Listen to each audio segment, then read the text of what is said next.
सुप्रभात प्रोफेसर विराज. आजच्या विषयाबद्दल मी खूप उत्सुक आहे. सुप्रभात प्रिया. तुझ्या आवाजातली उत्सुकता मला जाणवतेय. आज नेमका कोणता विषय आहे?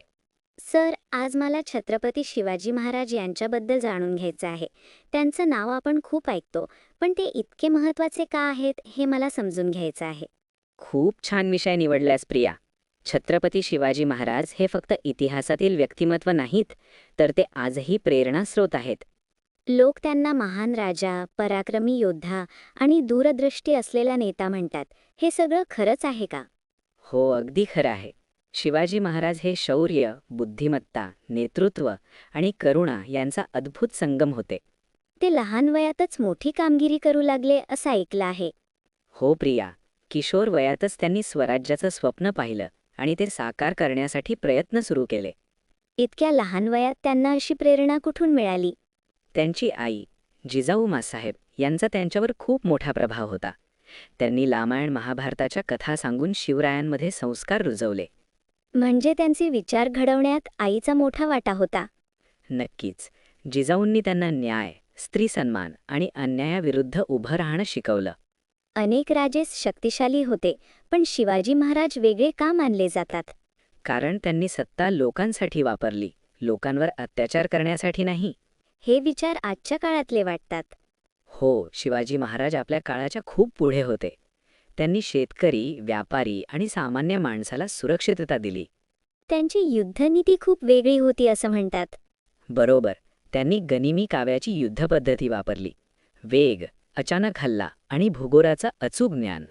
म्हणूनच किल्ल्यांना इतकं महत्त्व होतं का? हो, किल्ले म्हणजे संरक्षण, नियोजन आणि स्वराज्याची ताकद होती. म्हणजे त्यांनी केवळ ताकदीने नाही तर बुद्धीने युद्ध जिंकलं. अगदी बरोबर. शिवाजी महाराज मानत की बुद्धी हीच खरी शक्ती आहे. सर, त्यांनी शत्रूंशी कसं वागणूक दिली? खूप आदर्श वागणूक. शत्रूच्या स्त्रियांनाही त्यांनी सन्मानाने वागवलं. स्त्री अपमान करणाऱ्यांना कठोर शिक्षा दिली जात असे. हे ऐकून खूप अभिमान वाटतो. त्यांच्या सैन्यात शिस्त फार महत्त्वाची होती. निरपराध लोकांची लूट करण्यास मनाई होती. धर्माबद्दल त्यांची भूमिका काय होती? शिवाजी महाराज सर्व धर्मांचा आदर करत. त्यांच्या प्रशासनात अनेक मुस्लिम अधिकारी होते. म्हणजे ते धर्मासाठी नाही तर स्वराज्यासाठी लढले. बरोबर. स्वराज्य म्हणजे आत्मसन्मान, न्याय आणि स्वातंत्र्य. सामान्य लोक त्यांच्याकडे कसे पाहत होते? लोक त्यांना आपला राजा मानत. ते लोकांच्या अडचणी ऐकून घेत. असं नेतृत्व आजही दुर्मिळ आहे. म्हणूनच शिवाजी महाराज आजही लोकांच्या मनात जिवंत आहेत. स्वराज्य उभारताना त्यांना कोणत्या अडचणी आल्या? मोठे शत्रू, मर्यादित साधनसामग्री आणि अंतर्गत विश्वासघात. तरीही ते डगमगले नाहीत.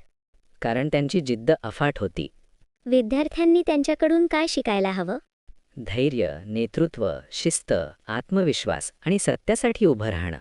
मला वाटतं त्यांनी आत्मविश्वास शिकवला. हो, त्यांनी स्वतःवर आणि जनतेवर विश्वास ठेवला. त्यांचं प्रशासन इतकं सक्षम कसं होता? अष्टप्रधान मंडळाच्या माध्यमातून प्रत्येक जबाबदारी स्पष्ट केली होती. म्हणजे संघभावना महत्त्वाची होती. अतिशय महत्त्वाची. शिवाजी महाराज कधी हारले का? पराभव आले, पण मनाने ते कधी हरले नाहीत. हे खूप प्रेरणादायी आहे. हो, प्रत्येक अडचणीतून ते काहीतरी शिकले. त्यांचा राज्याभिषेक काय ऐतिहासिक मानला जातो? तो स्वतंत्र हिंदवी स्वराज्याचा प्रतीक होता. यामुळे लोकांना आशा मिळाली असेल. नक्कीच. स्वराज्य शक्य आहे हा विश्वास निर्माण झाला. आजच्या काळात शिवाजी महाराज किती महत्त्वाचे आहेत? आजच्या काळात तर अधिकच. त्यांचे विचार कालातीत आहेत. म्हणजे ते इतिहास नाहीत तर मार्गदर्शक आहेत. छान बोललीस.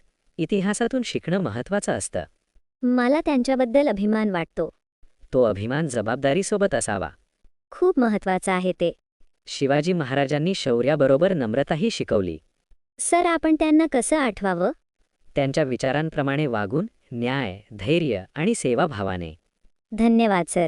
आज मला छत्रपती शिवाजी महाराजांचं महत्त्व खऱ्या अर्थाने समजलं. मला आनंद आहे प्रिया. महान व्यक्ती त्यांच्या विचारांमुळे अमर होतात. आणि शिवाजी महाराजांचे विचार चिरंतन आहेत. खूप सुंदर समारोप केलास. आजचा संवाद इथेच थांबवूया.